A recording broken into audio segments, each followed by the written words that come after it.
Монгол телевизээс бэлтгэн хүргэдэг тэд ингэж хүсдэг нэвтрүүлэг нь нийгэмд байх хэрэгтэй гэх үйл хэргийг үргэлжлүүлэн өөрийн гэсэн амьдралын хуудсыг бүтээлчээр эргүүлж байгаа олон монгол хүмүүсийн чин хүслийг илэрхийлсэн нэвтрүүлгийг бэлтгэн үзэгчдэд хүргэдэг билээ. Тэр ч утгаараа энэ удаагийнхаа дугаартаа нийгмийн сайн сайхны төлөө үйлчилдэг өөрчлөгдсөн амьдрал төрийн бас байгууллагын үйл ажиллагааг сурвалжлахыг зорьсон юм. Одоогоор уг төвийн дэргэд 4 байгууллага харьяалагддаг бөгөөд бидний очсон ихний газар бол найдвар хүүхэд хооллох төв байлаа. Энэхүү төв сонгон хайрхан дүүргийн нутаг дэвсгэрт байрлаж улаан чулуутын хогийн цэг дээр хог түн амьдардаг иргэдийн хүүхдийг хоолдог юм билээ. Энэ төв байгуулагдсанаас хойш 5 жил болж байгаа бөгөөд төвөөр дамжин өнгөрсөн хугацаанд нийтдээ 100 гаруй хүүхэд гиз затгалан өдөртөө халуун хоолоор тасрахгүй явж байгааг үүсгэн байгуулагчид нь болон уг төвийг хариуцсан ахалж буй ахлагч нь хэлж байсан юм. Одоо яг ингээл тогтсон цагаар хоолдог. Өдөрт нэг удаа 12:30-аас 30 хооронд нэг цагийн хооронд хоолдог. Тэгээд хажуугаар нь зан чанарын сургалт гэдэг бас тийм сургалтууд хэрэг хүүхдүүд ингээд сонирхолтой бод манай эхнэр бас энэ бүжигэлд байхгүй бас хүүхдүүд бас энэ бүжгийн бүжиг тэгж бас зааж гэдэг л байна. 2007 онд байгуулагдсан гэхэлэр 7 оноос хойш энэ яг төв дээр хурж ирээд байнгын ингээд хурж ирээд хоолоод ингээд явдаг нийт хичнээн хүүхэд байна. Одоо өдөрт нэг 20-аас 30-аад хүүхэд байнга тогтмол ирдэг. Урд нь хоолж байсан хүүхдүүд маань одоо бараг 30-аас 40 хүүхдээс л да. Одоо тэгээд нас биеинд хүүцээд эцэг их болоо тэгээд манай тусдаа амьдралаа өгөөс зарим нэг нь чинь бас хаяа ирж уулзаж ингээл бас нөхөрлөө явдаг. Бид нартай уулзаад ийм хүүхдүүдийг те яаж яг энэ төв дээр төвлөрүүлээд ингээд яг хоолж байна.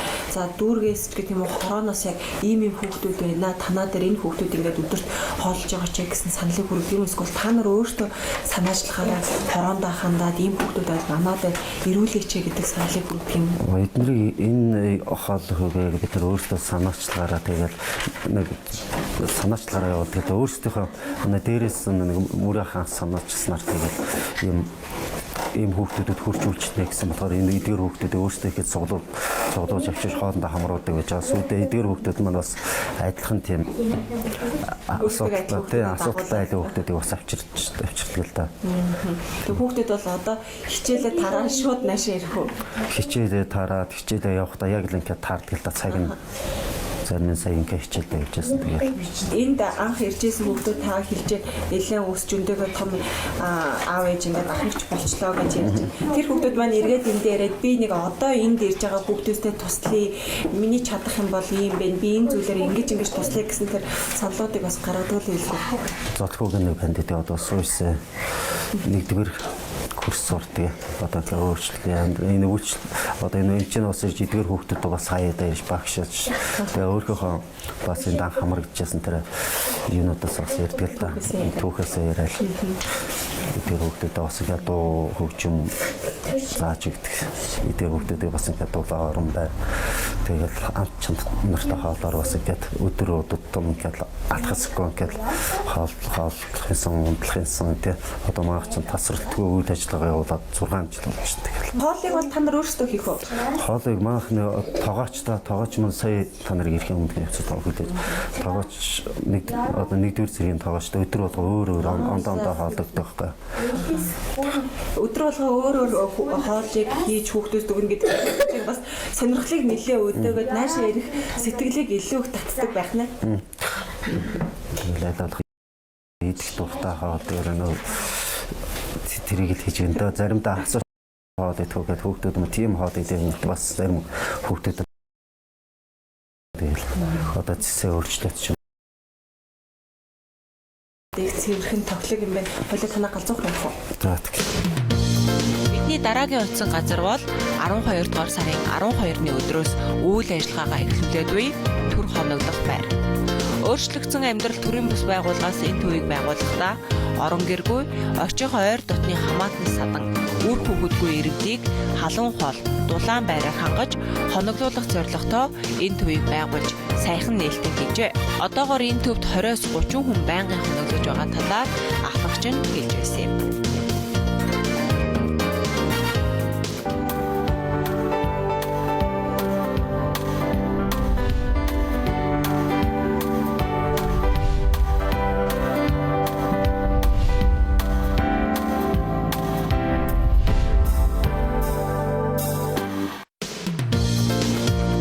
бүлгийн эхэнд дурдсанчлан өөрчлөгдсөн амьдрал төрийн бас байгуулга нь нийгмээс гадуурхагдсан. Бидний яар зарснаар эмзэг бүлгийн иргэдэд тусламжийн гараа сунгаж бидний амьдарч буй энэ нийгэмд эрүүлэнх элэг бүтэн нэг гэр бүлийг бүтээхийн төлөө хоёргүй сэтгэлээр ажилладаг. Тэр ч утгаараа тэдний байгуулсан бас нэг газар нь хүүхэд асан хамгаалах төв юм. Аав ээжийн хайр халамжаар дутсан тэгээс 3 насны хүүхдүүдэд амсах эрхтэй хайр халамжийг нь дүүрэн биш юмаа гэхэд дундуур идэлүүлэхгүй гэсэндээ энэ төвийг байгуулсан гэдгийг өөрчлөгдсөн амьдрал төрийн бас байгууллагын үүсгэн байгуулагчид хэлж байсан юм а. Бид одоо хүүхэд асрах хамгаалах маана төв дээр ирээд байна. Тэгэхээр яг өнөөдрийн байдлаар энд маань хэдээс хэдэн насны хүүхдүүд яг ингээд хүмүүжигдээд асрагдаад ингээд байж байна. Манай хүүхд асрах хамгаалах манай төвд яг өнөөдрийн байдлаар бол 13 хүүхэд байгаа. 0-аас 3 насны хүүхдүүд байдаг. Тэгээд хамгийн бага нь 3 сартай, том нь 3 настай. Тийм хүүхдүүд байдаг одоогоор бол хүмүүжигдэж байна. Хүүхдүүд хөвшлээ яг хаанаас ирж байгаа вэ? Манай дээр ирж хүмүүжигдэж байгаа хүүхдүүд маань ер нь бол дүүргүүдийн цагдаагийн байгууллагуудад олдож ирсэн хаяггүй тийм хүүхдүүд ирнэ. Дээрээс нь хөдөлмөр халамж үйлчилгээний хуучнаар хөдөлмөр халамж үйлчилгээний газар гэж байсан. Одоо нийгмийн халамж үйлчилгээний газар гэдэг болсон. Тэндээс бол одоо амжиргааны төвшин багтай, доогуур орлоготой, тэгээд ганц бие өрх толгойлсон эмэгтэйчүүд одоо хүүхдээ төр хугацаагаар асрах боломжгүй байгаа. Тийм хүмүүс бол тэр газар хандснаар манад бол хүүхдүүд нь төр хугацаагаар асрамжлагдах боломжтой байдаг. Хүүхдүүд рүүгээ чиглэсэн ийм ажлыг хийн гэдэг өнөөгийн нэгэнд бас яг ийм ажлуудыг хийгээ явж идэг хүмүүс бол ер нь бол ховор шүү. Тийм. Тэглгүй яг хөө эн чинь манайх чинь ерөөсөө одоо яг санхүүжилт бол мэдээж олон улсын байгууллагаас санхүүжилт ичнэ ирдэгч гэлээ гэсэн хамгийн гол нь одоо энийг үүсгэн байгуулад ингээд аваа явж байгаа. Тэр хүмүүс чинь энэ сайхан сэтгэлээс эднэр маань ингээд ерөөсөө аюул сайхан ерөөсөө бүх юм л бэлэн ингээд сайхан явж идэг. Хүүхдтэй ажиллахын ер нь хамгийн сайхан нь ер нь юу байдаг вэ? Хүүхдтэй ажиллах чинь ер нь л одоо бүхэл зүйлүүд нь сайхан байдаг. Эднэр маань бид нартай дасцсан байдаг. Бидний одоо яг өөр хүүхэд шиг бид нартай харьцдаг болчдөг. Тэгэл орж ирэхэд эднэр бид нарыг хараад баярлдаг. Бид нар одоо бас яг тийм ажилдаа ирээд эднэртэй яарч ирдэг, ажлаас явахдаа хорогддог. Тэгэл эднэр чи өвдвөл бид нар бас л адилхан одоо их хүнл ямар байх вэ тийм л юу гаргадаг. Бид нар тэрнээс одоо ажилчид маань бид нар одоо ингээл зөвхөн өнөөдөр ингээд аргацааж байгаа ажил маань гэж ойлгодоггүй. Ер нь бол хоёр дахь гэр минь энд байгаа хүүхдүүд бидний хүүхдүүд гээд яг л тийм сэтгэлээр хаалтдаг харьцдаг. Зүгээр нэг цэцэрлэгт явж байгаа хүүхдүүдтэй харьцуулахад эдгээр маань огт өөр хувь тавилантай болоо явчихж байгаа шүү дээ тийм ээ. Тэр ч утгаараа та нартай илүү их нөгөө аав ээжийн тэр хайрыг та нар л дутаахгүй харамгүй өгж иж гэмээр илүү тэр хүүхдүүдийг илүү сайн хүн болгож нийгэм төлөвшүүлж бэлтгэхэд та нарын үүрэг гол нь тэндээ. Тийм. Тэглгүй яах вэ? Бид нар мэдээж одоо манай хүүхдүүд бол эмзэг одоо яг өндөө төрсэн эцэгхийн хайр халамжийг за ээжтэй хүүхдүүд гэхэд яг эцэг хүний халамжийн хайрыг бол мэдрэхгүй ингэж өсөж байгаа. Тийм болохоор бид нар айл болохоор тэрний дутаахгүй. Тэгээд орон гэрийн нөхцөл одоо манай байртал гэхэд нэг айл шиг те хүүхд маань яг гэрийн орчинд өсөж байгаа юм шиг өргөөд эргээд гэртээ очиход юм уу тийм ээ айлд очиход яг л би ийм л газар байсан юм чинь гэсэн тийм ойлголттой яг л адилхан гэр байна л гэсэн тийм ойлголт хүүхдэд маань хичнээн ч бага насанд бага байлаа гэхэд эдний маань ухамсар юу нь бол айгүй сан хөгжсөн байдаг. Эднэрийг эргээд самдаг, мэддэг, тэр орчноо мэддэг. Тийм учраас эднэрт айл болохоор л дийдэг. Манай хүүхдүүдийг танаа хүүхдүүд ямар ирэх юм бэ? Ерөөсөө айгүй их ирэх юмаа гэж хүмүүс их тэгдэг байхгүй тий. Ерөөсөө л тийм ирэх. Ингээл бүгдээрээ л ингээл бид нар баргалж өөрсдийнхөө өөр хүүхдийг нөгөө яаж инхрийлдэг яг эднэртэй адилхан тэгж хилээ хаазаж ярина хэлгүй. Болж энд орж ирэхээр эднэртэй яг л тэгж харьцдаг. Тэгэхээр зэрэг чинь ерөөсөө л тэр маань ингээл цаанаасаа л ундарчл байдаг л байхгүй юу. Тэрнээс биш бид нар ямар нэгэн байдлаар одоо нэг энд ингэх ёстой гэсэн үүднээс биш. Ер нь л ингээл хүүхд гэсэн сэтгэл нь өөрөө тэгж одоо эднэр маань ер нь өөрсдөө тийм л дээ хүүхд чинь тийм сайхан гэргийн цайлгаа юмтай болохоор бид нарыг өөрсдөө зөөлж идэг. Ерөөсөө бид нар нэг чанга дуурч гэтэл бас хэл нуурах жишээтэй тий. Энд ингээд 8 жил ажиллаад явж байгаа хүний хувьд ер нь ингээд шинээр хүүхэд ороод ирлээ гэхэд ер нь тийм ээ хамгийн түрүүнд юу гэж боддгоо. За тэгээд яг энэ хүүхдүүдэд өглөө болгон ингээд тийм ээ үүдээр орж ирээд энэ хүүхдүүдэд харахад хамгийн түрүүнд танд ямар сэтгэл яг дотор чинь ингээд төрдөг вэ? За ер нь бол өглөө ажилд орж ирэхэд ирэх замдал бодогддог л да. Гэрээс гараад ажлын маань хүүхдүүд бодогдож байгаа. Яаж хонсон бол хин нэг нь өвдсөн болов уу болов. Гэхдээ бид нар мэдээж холбоотой бид нар ажилд харлаа гэд уцаа хаагаад явчихдгүй л дээ. Тэгэхээр зэрэг чи энд ямар нэг юм боллоо гэх юм бол уцтаад мэдэгдэн те. Эндээс ажилчид маань уцтаж мэдэгдэн. Бид нар хүүхд өвдлөө гэхэд бид нар эмчээ дуудана, түргэн яралтай бол түргэнээ дуудана. Тэгэхээр зэрэг ер нь орж ирэхдээ хин нэг нь өвдчихөөгүй байгаа да. Урч нь гайгүй хонсон байгаа да. Унтаж хонсон хүүхдүүд маань унтсан болов 50 хонсон болов гэж тэгж бодож орж ирнэ. Тэгээ орж ирэхэд манай хүүхдүүд бүгдээрээ мэдлдэг байхгүй юу? Сайн уу гэд бүгдээрээ мэдлдэг. Тэгэхээр зэрэгэл их сайхан сэтгэл амраал явчихна л да. Их сайхан байж тий. Сайн хонсон байна. Эднэр маань гайгүй байна, өвдөөгүй байна гэж л тэгж л бодож ажилдаа орж ирдэг. Шинэ хүүхэд хүрээд ирэхэд за тийм шинэ хүүхэд хүрээд ирэхэд бол бид нар бас эхлээд мэдээлэл авна хүүхдийнхээ талаар. Одоо халамж үйлчлэх газраас юм уу цагдаагийн газраас манай дэрний хүүхд ивчжээ. Тэднийг авахд бол бас сэтгэл эмзэглэдэг. Яг үнэндээ бол хэдийгээр нэг талаар хүүхд маань сайхан орчинд ирэх гэж байгаа гэж хичнээн тэг одоо манай дээр ирж байгаа хүүхдүүд маань азтай юм гэж бодох боловч энэ хүүхд маань юугаар дутагдж байна? Галантай эцэг хин хайр халамж дутагдчих, хайрчиж энэ хүүхдийг тэгээд дээрэс нь энэ хүүхд гэр орондоо амьдрах нөхцөл муутай байна гэдэг нь сэтгэл эмзэглүүлдэг.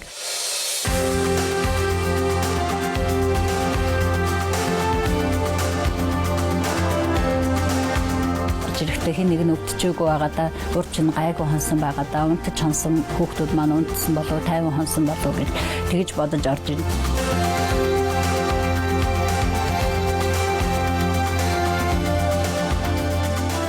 асрах газрын ээж хүний одоо чин сэтгэлийн хүсэл гэвэл одоо яг юу байдаг юм болоо? За ер нь ямар ч хүүхдээ ирсэн гэсэн хүүхд маань одоо эцэг ихтэй ардаа гэр оронтой хүүхд байлаа гэхэд одоо энэ хүүхд маань гэртээ хайрхаараа зэрэг сайхан амьдраасаа одоо дахиж ингэж юу яахгүй одоо асрамжийн газар ч юм уу те энэ хэдийгээр хичнээн сайхан газар ч гэсэн бас нэг талаар тухайн хүний хувь хүнд бол бас л хүнд штэ яг эднэр маань бага насны хүүхэд тийм газар хүмүүжин гэдгийг мэдрэхгүй тийм болохоор зэрэг нэг талдаа юучгэслээ гэсэн нөгөө тал дээр болохоор асрамжийн газар хүмүүжсэн гэдэг чинь бас өөрт бол тийм таатай бас биш штэ. Тэгэхээр зэрэг бас юу л да. Тэгэхээр тэр хүүхдүүдийн маань ирээдүйн одоо сайн сайхан байгаасай гэж үздэг. Бүр гэр бүлгүй хүүхэд байлаа гэхэд одоо их сайхан айлд өргөгдөөсөө.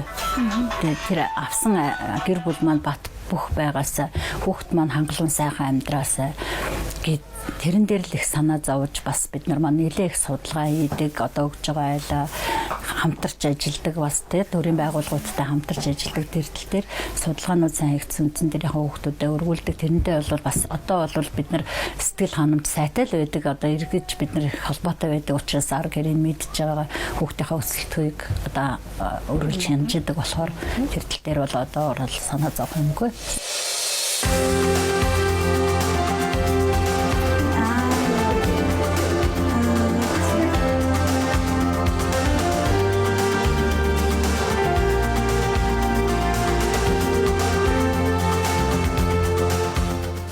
Бол одоо эрэгтэй хүнд ихсэн. Эрэгтэй хүн харуулъя агаа гэж гүгээд очиж чинь тэрүүл нь эргэлэн хүзэнд насчаад буухгүй штэ. Энэ болохоор зэрэг жоохон биш юу. Тэгтээ бас гайгүй. Одоо айгүй хөөрхөн ярьж мэрдэг болсон. Манай анх эрэгтэй бас хэлд ороогүй дээс одоо бүр хэлд ороод сайн ярьдаг болсон. Манай тэр цонхоо учирлаа нэшил. Учка. Энэ одоо хамгийн сэргэлэн. Энэ өстө тий одоо харахгүй ингээл цонхоор учирлээ айгүй юм бэ. Харамч юм бэ. Түрүү миний хүүхдэр хурж ирэх бүр намайг харамлаад бос анаа гэж тий. Учка нэшил. Эрдэнэлэг тий агаар руу явах гэдэг энэ нэг байгаа. Бүгдээрээ өөрөөр ингэсэн заа штэ. Зарим нь айгүй зөрүүд байна. За өмөлээд хоол өгөхгүй шүү хэл идэхгүйгээ гөрөөч. Хоол сүүлдээ бүр аргадаад гуйна. Хоол ичгээ гуйна. Загинсандаа болоод одоо. Яшир минийх үү? Тий, эргээд нөгөөдөгтэй гимшин хэрэггүй тэгэж хэллээ. За идчихлээ гэд. Хоол ичгэлтэй гэд гуйна штэ. Тэгээд өө нааш тий энэ хөөхөн маргой. Мацаал идэг юм шүү дээ. Тэгдээ. төрүүлэх гэж. Ер нь бол айгүй ирэх хүссэн. Эднэр бол одоо ингээл маш ирэх. Яг л өөрсдийнхээ ээж нарт хүүхд яаж ирхэлдэг яг л тийм маацсан тэрврүүлэн за тэгэл заримдаа бол тийм хачиг наалдаад ирнэ тэр. За тэр ингээд ерөөсө энд орж ирээд суух юм бол бүгдээрээ ингээд нөгөө ин хамгаалсан хаан шиг ингээд тал талаас ингэчдэг байхгүй юу? Манай тэр булан суугаад байгаа маань хин блэ? Гэрэлт одоо. Гэрэлт од. Нилийн тэмдэглэгүй юм уу? Энэ уул нь бол гайг. Гэхдээ нилийн зөрүүд. Тий. Нилийн зөрүүд. Тийг идэхгүй гэж зөвлөдөг нь үү? Хоолоо идэхгүй гэж зөрүүдэлдэг нь энэ байна. Ийм тэгж хоол идэхгүй гэж зөрүүдэлнэ. Тийм манай энэ марлгоо их хөөрхөн. Тэр зөрүүд ерөнхийдөө жоохон зөрүүд хамаг юмыг ганцаараа өмчлөх дуртай. Тэгэл ерөөсө бүгдийг ингээ өөр дээрээ овоолчаал. Тэгэл хүн авбал өгөхгүй гэж арилал. Тэгэл байцгаа. Манай ихээс бол хамгийн том нь агаа нь. Тэгэд бас айгуу сайн мэднэ. Эдрийг хооронд нь зохицуулна муудалцгаар нь зэрэг юм хүмүүс бас зохицуулж өгнө чинь тий. Заримдаа жоохон агаа зангаа гаргана бас. Арай давуу ирэхээ гаргана. Тэрнээс ш бусдаар бол эднэрийг бас дүүнэрээ харж байгаараа энэ төр гэдэг үл тэгэл хөөхөн энд суулгаж муулгацсан байж байгаа юм чинь. Эднэр маань айгуу хөөхөн ингээд за одоо цайгаа уун шүү гэл тэгвэл ингээл игнээс сууцгаа чинь. Хаал цай байгаа идэж байна. Ерөөсөө бүр шууд ганцаараа л аван тий хонгорог ингээд бараг түлхээд байгаа юм зү. Чамаг яасан олдохгүй нөө аниг өгөхгүй байна уу тий? Аниг чамд өгөхгүй. Тий. Тэгээд бид нар маань ингээд тоглоол хатуу тоглоомоор бол хайдаа өөрсдөө хоорондоо зодлолт чинь тэгээд булаацалтан тоглоом хөөгдөл юм болохоор зэрэг тэг н угаасаа ямар ч шинэ юм ирсэн гэсэн бүгдээрээ л авах гал бүгдээрээ л нэг тэрийг эзэмшгэл энд нэг хүн байвал бүгдээрээ тэрэн дээр наалдал шамбарлал байж гсэн надаа. Тэгээд дандаа өөртөө илүү анхаарал тавиулахыг хүсдэг ямар ч үхэд яг тэгж байгаа.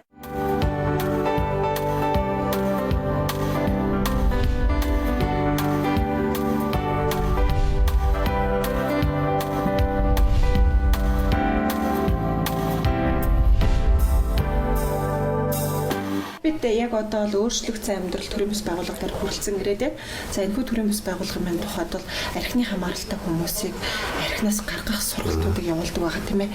Тэр ч утгаараа одоо яг өнөөдрийн байдлаар энд хичнээн хүмүүс яг би архинаас гарьяа амьдралаа өөрчлөе танаас сургалт хамрагдъя гэсэн хичнээн хүмүүс байна.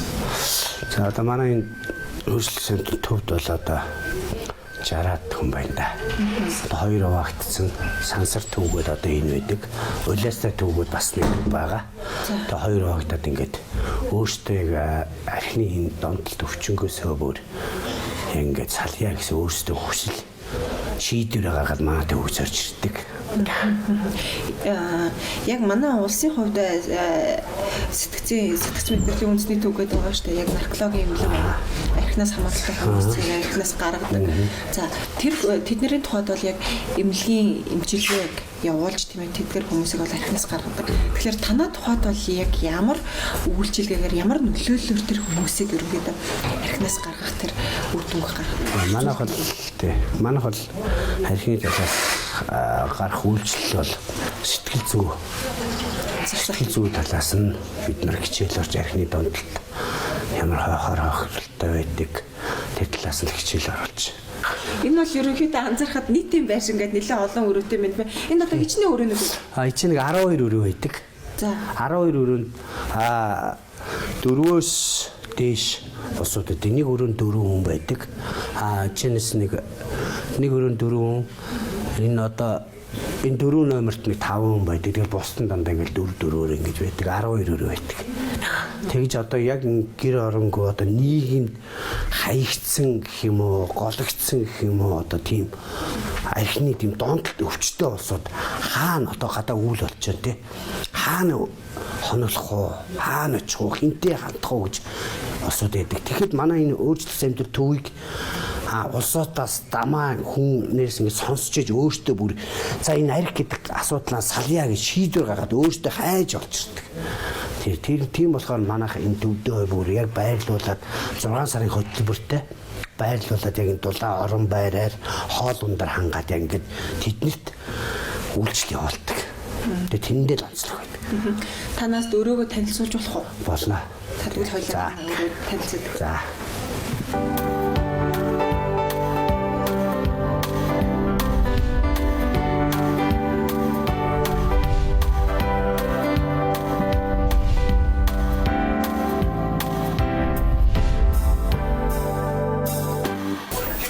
сайн байна. Сайн байцгаана уу? Орж ирэх үү? За манай энэ улсуудын энэхтэй шүтээр эдгээр өрөөндөө ингээд дөрвөлээ байдаг. Эхнээс гарыг гэдэг бүр шийдвэр гаргаад ирээд одоо ирээд сарч болоогүй байгаа улсууд байгаа. Тэг хамгийн гол нь эдгээр энэ архиныхаа асуудлаа салъя гэдэг бүр ингээд шийдвэр гаргаад өөртөө ингээд зориод ирж байгаа болохоор их гоё. Хамгийн гол том амжилт юм байгаа шүү дээ. Хүний том алхам. Энэ байдлаас энэ донтолтын байдлаас салъя гэдэг өөртөө ингэж ирж байгаа. Бид нар маш баяр хөөртэйгээр ухтаж авдаг. Ер нь яг энэ байр маань ер нь сэлүүхэн хүн цөөтэй байх тохиолдол ер нь хэр байх вэ? Ер нь байхгүй шүү дээ.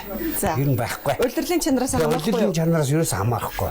Ер нь байдаг шүү. Ер нь. Тэгэд 100 болохоор манайхан чинь ингээд олуулаа баг болоод ингээд бөөнөр ажил хийдэг. Тэгжиж нэг санхүүжил нэг тиймэрхүү арга замыг хатдаг. Та нарын маань хувьд энэ тэгэхэр удаж байна. Тэр хороод л онч. Ер нь бол яг энэ төвийг өмнө нь сонсч ирсэн үү? Та өөрөө яаж энэ төв дээр ирсэн бэ? Сонсож байгаа нь хүнээс сонсоод ирсэн л дээ. Хүнээс сонсоод тэгээд өөрөө архимархан спонсорчлаасаа салъя тэгээд ирсэн. Ер нь яг энэ дээр ингээд хурж ирээд 20 хоноод ээж хахад нөхцөл байдлыг ямар хуу байна? Боломжийн байна уу ямар байна? Ер нь боломжийн. Тий. Ер нь бол боломжийн. Ер нь бас тэгээд зөндөө асуудал байна л танд.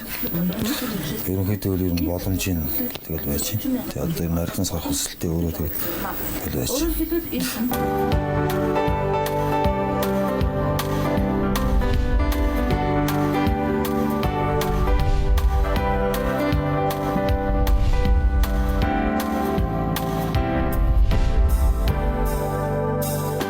Урд нь бол зориггүй би архичин биш гэж явдаг байсан. Ер нь би архичин бишээ уухтаа уухгүй даахгүй гэж явдаг байсан. Тэгт биш юм бэлээ.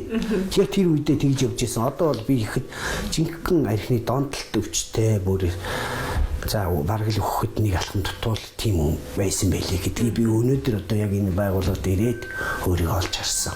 Тэгээд энд ингээд өөрчлөгдөж байгаа хүмүүсийг харахаар илүү сайхан байдаг бах тийм үү?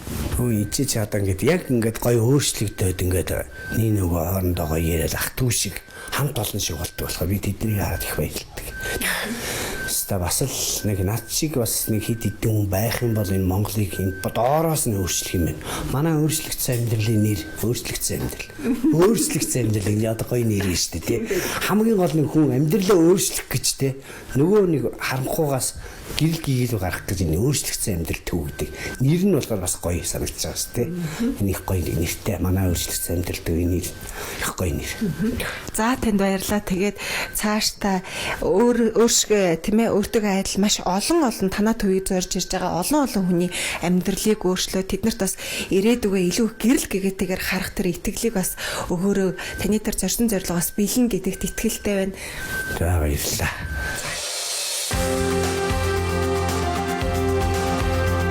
Хүмүүсийн сайн сайхны төлөө хүний тэр сайн сайхны төлөө явж байгаа л бидний нэг өөрсдийн сэтгэл юм л да.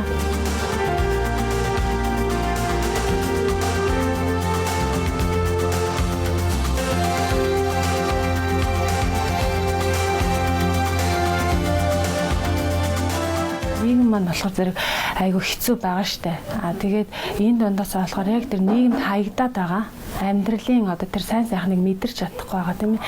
Тэр хүмүүст л тэр сайхан гэрэл гээгээ амьдралын тэр зорилго тийм ээ. Сайн сайхан амьдрах тэр гүүрийг л гүүр замыг л тавихын төлөө гэр бүлээрээ чин сэтгэл гаргаж одоо өөртөөхөө хувь нэмрийг л нийгэмд оруулж байгаа нэг үүрэг роль юм л да. Тэгээд эндээс чинь жоохон бүр нялхсаас эхлээд ахмад настай хүмүүс зориулж байна гэхээр зэрэг та нарт бас харагдаж байгаа тий.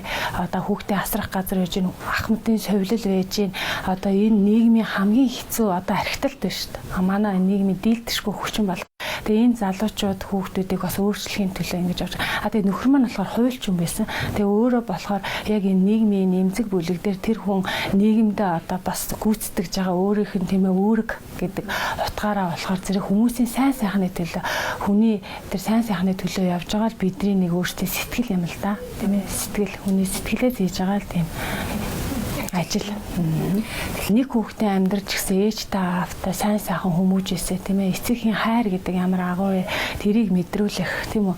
Хүн болвол одоо асрамжийн газар дээр ирэхэд хүүхдэд бол эцэг их хэрэгтэй шүү дээ. Тийм болохоор тэрийг эцэг ихтэй болгож тэр хүүхэд эрдэнэ боловсралтай болгож бие хүн болж улс орондоо хүмүүжих тэр л үр дүн шүү дээ. Өнөөдрийн хэмжээнд бол бид нар энд ингээд 100 гаруй хүүхдийг дамжуулаад бас зохимжээгээр туслаад эмчилгээ үйлчилгээнд хамруулад ингээд албан ёсоор явж байгаа бас одоо 20 гаруй хүүхэд нь ээж аавтай болоод эцэгхийн хайр халамжинд очиод нийгэмшсэн байна шүү дээ. Тэгэхээр энэ бол бас баггүй үр дүн.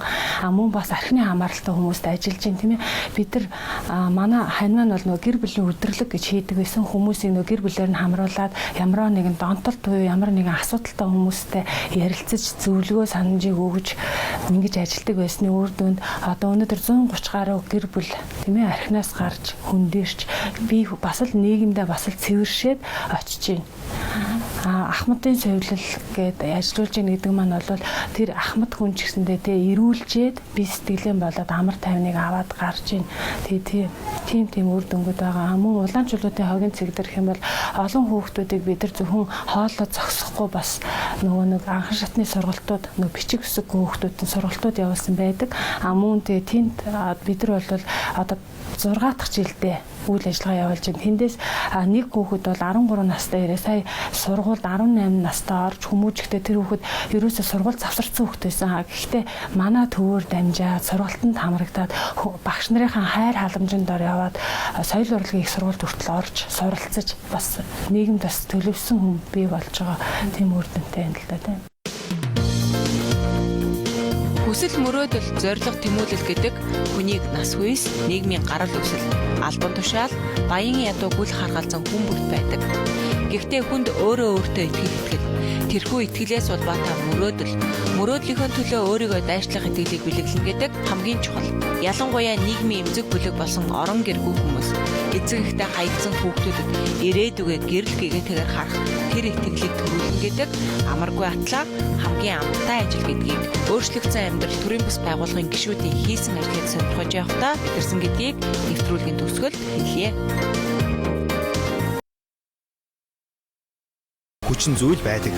Хэдийгээр цаг үеэ дагаж хүн төрөлхтний нийгэм хөвсөн өөрчлөгдсөн ч 21-р зууны энэ цагт улс үндэстнийг өндөр амжилтанд хүргэх эдгээр хүчин зүйлс өөрчлөгдөөгүй билээ. Монголчууд биднийг хангалуун сайхан амьдралд хүргэх тэр гайхамшигт нууцыг төсөөлөл баримтат киногоор бид та бүхэндээ хүргэн дамжуулах болно.